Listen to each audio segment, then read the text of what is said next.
bad behaviors? That's a great question. So I believe that initially it started as consequence culture. But what happens is when you do that, and again, I write about it here, you gotta read it. When you make that a religion, you take your power away. Because then when you make it a religion, someone realizes how to take those rules and get rid of you, which is kind of something that happened to me.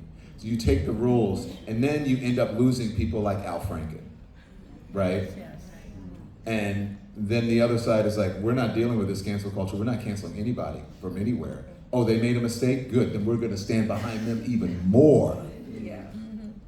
Okay, great. They said that they're Jewish space lasers. Okay, maybe there are Jewish space lasers. Even though we know that there aren't.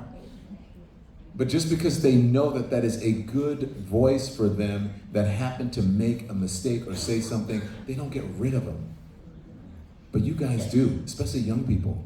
And I will tell you, you guys have to stop being so sensitive. You don't realize, and I'm not gonna scold you, because a lot of the things that young folks fight for, you know, I always say SA because you can't, the algorithm will catch you on whatever. If you say sexual assault on the sites, you'll be like, your stream has been canceled. So you gotta, like, what you guys have done for sexual assault, I think it's great. And things and rights in the workplace is great. But people are not perfect. And situations aren't perfect. And so you have to, like, give people the leeway and not be so everything is a law. Do not make diversity, equity, and inclusion. Do not make cancel culture. Do not make that a religion. Real quickly before I go on.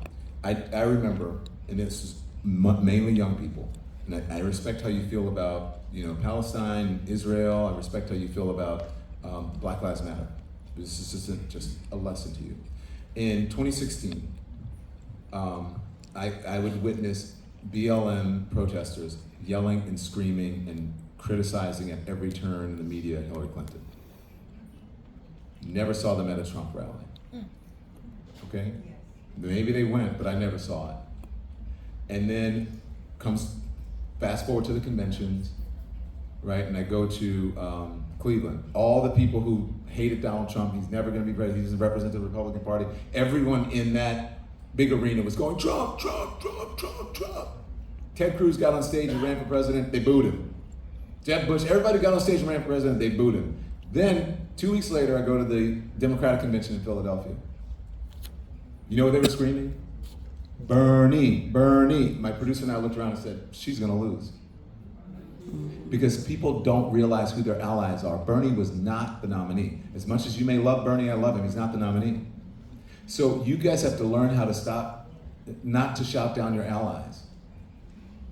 So now, fast forward, I don't like Kamala Harris because I don't feel like what she's doing with Palestine, even though it's an issue, people are dying. Don't get me wrong, I'm talking about messaging and just being an adult. And they're upset and they don't vote for her. And they're like, I'm gonna vote for Jill Stein, or I'm not gonna vote at all. Do you actually think that Donald Trump is better for Palestine than Kamala Harris? That's right. That's my point. Yep. Thank you. Yeah.